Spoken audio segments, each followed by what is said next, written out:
Welcome to NCERT special classes with मी।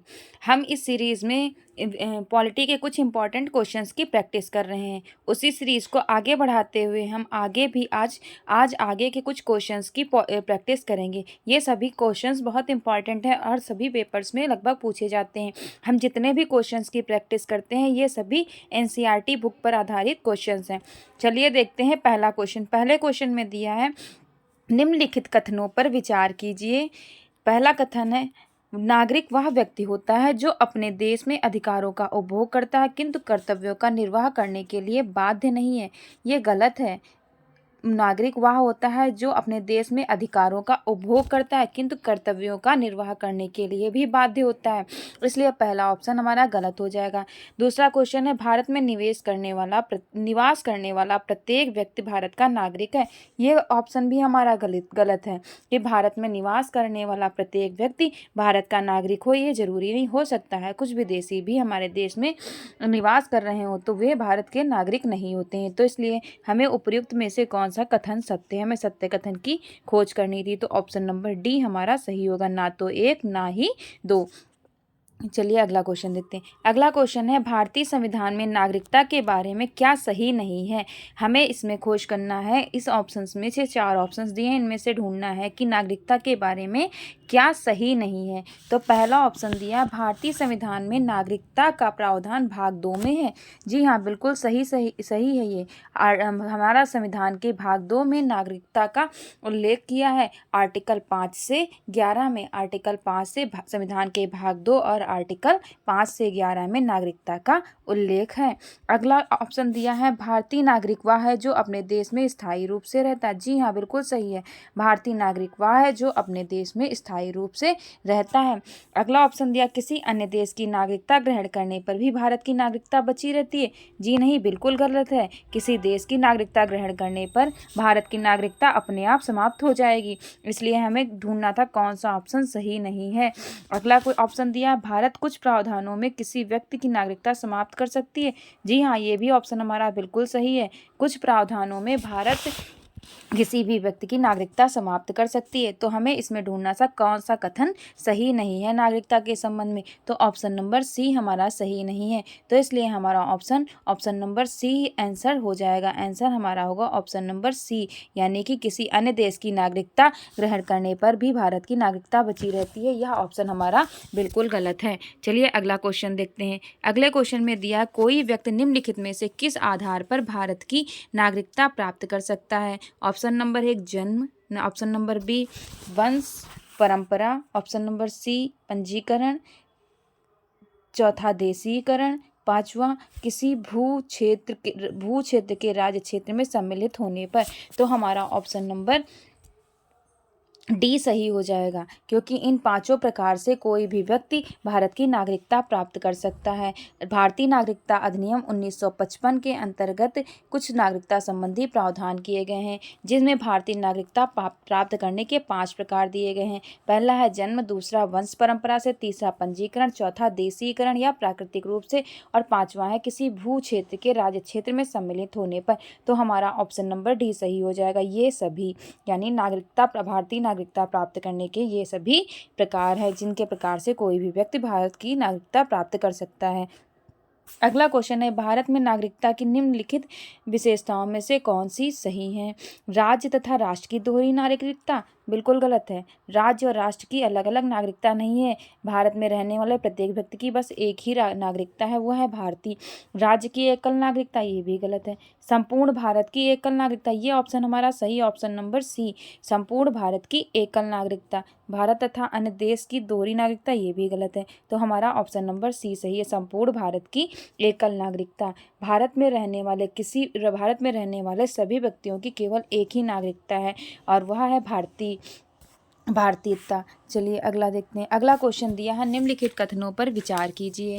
इसमें हमें ढूंढना है कौन सा कथन सत्य है, हमें सत्य कथन की खोज करनी है। तो पहला ऑप्शन दिया है, भारतीय संविधान के लागू यानी 26 जनवरी 1950 होने के समय वे सभी व्यक्ति जो भारत में रह रहे थे वे इस तिथि से भारत के नागरिक माने जाएंगे।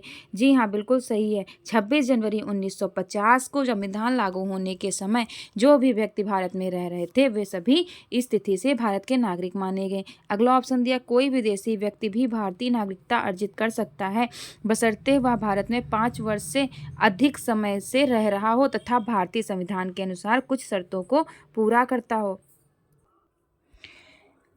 अगला ऑप्शन है, कोई विदेशी व्यक्ति भी भारतीय नागरिकता अर्जित कर सकता है बशर्ते वह भारत में 5 वर्ष से अधिक समय से रह रहा हो तथा भारतीय संविधान के अनुसार कुछ शर्तों को पूरा करता हो। यह ऑप्शन भी हमारा सही है। तो हमें इसमें खोज करना था कौन सा कथन सही है। तो ऑप्शन नंबर 1 और 2 दोनों सही है, इसलिए ऑप्शन नंबर सी हमारा सही हो जाएगा। ऑप्शन नंबर सी सही है कि ऑप्शन नंबर 1 और 2 दोनों। चलिए अगला क्वेश्चन दिया है, भारतीय संविधान के अनुसार निम्नलिखित में से किस पद पर विदेशी नागरिकों को नियुक्त नहीं किया जा सकता बल्कि केवल भारतीय नागरिकों को ही नियुक्त किया जा सकता है। उच्चतम न्यायालय का न्यायाधीश, उच्च न्यायालय का न्यायाधीश, भारतीय संसद के सदस्य, राज्य विधानसभाओं के सदस्य। ये चारों ऑप्शन हमारे सही हैं। इन सभी पदों पर किसी भी विदेशी व्यक्ति को नियुक्त नहीं किया जा सकता है। इन पर केवल भारतीय नागरिकों को नियुक्त करने का प्रावधान है, इसलिए हमारा ऑप्शन नंबर डी सही हो जाएगा। ये सभी जैसे भारतीय संविधान के अनुसार कुछ पद जैसे राष्ट्रपति, उपराष्ट्रपति, प्रधानमंत्री, लोकसभा एवं राज्यसभा के सदस्य, न्यायालयों के न्यायाधीश, राज्य विधानसभाओं के सदस्य आदि केवल भारतीय नागरिक ही बन सकते हैं तथा इन पदों पर नियुक्त किसी भी विदेशी को नहीं किया जा सकता है। अगला क्वेश्चन है, नागरिकता के संदर्भ में कानून बनाने की प्रक्रिया पर विचार कीजिए। पहला ऑप्शन दिया, भारतीय संविधान ने संसद को नागरिकता संबंधी कानून बनाने की शक्ति दी है। जी हाँ, बिल्कुल सही है। भारतीय संविधान ने संसद को नागरिकता संबंधी कानून बनाने की शक्ति दी है। आर्टिकल 11 के तहत संविधान ने संसद को शक्ति प्रदान करी है कि वह नागरिकता संबंधी कानून बना सकती है। अगला ऑप्शन दिया, नागरिकता प्राप्त करने के प्रावधानों का विवरण भी भारतीय संविधान में दिया गया है। जी हाँ, बिल्कुल सही है। नागरिकता प्राप्त करने के प्रावधानों का प्रावधान भी भारतीय संविधान में दिया गया है। तो इसलिए हमारे ऑप्शन 1 और 2 दोनों सत्य हो जाएंगे। इस प्रकार से ऑप्शन नंबर सी हमारा सही है। आर्टिकल 11 में उल्लेख है कि संसद नागरिकता संबंधी कानून बना सकती है और उसको संसद को नागरिकता संबंधी कानून बनाने की शक्तियां प्रदान की गई हैं। इसके अंतर्गत संसद द्वारा भारतीय नागरिकता अधिनियम 1955 पारित किया गया था। इस अधिनियम में अब तक कुल 6 संशोधन किए गए हैं। 1986, 1992, 2003, 2005, 2015 और 2019। अगला क्वेश्चन देखते हैं। अगला क्वेश्चन दिया, कोई व्यक्ति जिसका जन्म भारत में हुआ है वह भारत की नागरिकता प्राप्त कर सकता है यदि उसके माता पिता दोनों भारत के नागरिक हों। जी हाँ, बिल्कुल सही है। यदि उसके माता या पिता दोनों में से कोई एक भारत का नागरिक हो। जी हाँ, बिल्कुल सही है। उसके माता पिता का भारत का नागरिक होना आवश्यक नहीं, ये ऑप्शन गलत है।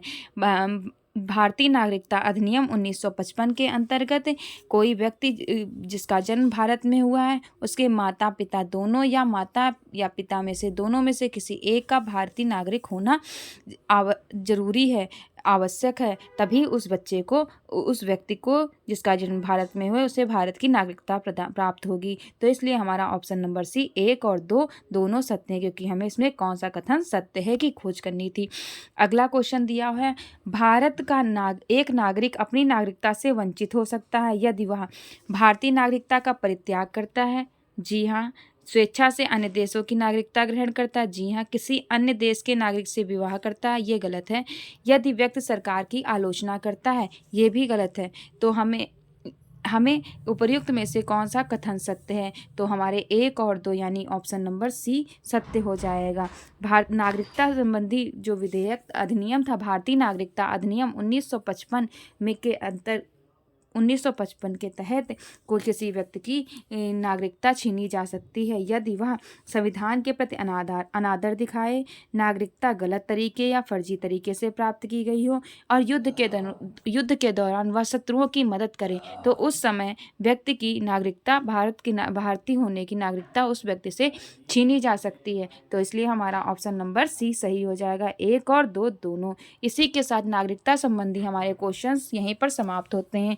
यदि आपको हमारे क्वेश्चंस अच्छे लगे हों तो please like, subscribe and comment अवश्य करिएगा। धन्यवाद। अगर आपको पिछले इम्पॉर्टेंट क्वेश्चंस की प्रैक्टिस करनी हो तो हमारे पिछले वीडियोस में बहुत सारे इम्पॉर्टेंट क्वेश्चंस कराए गए हैं। आप हमारे चैनल पर जाकर वीडियोस में देख सकते हैं। धन्यवाद। इसी के साथ हमारा वीडियो यहीं पर समाप्त होता है।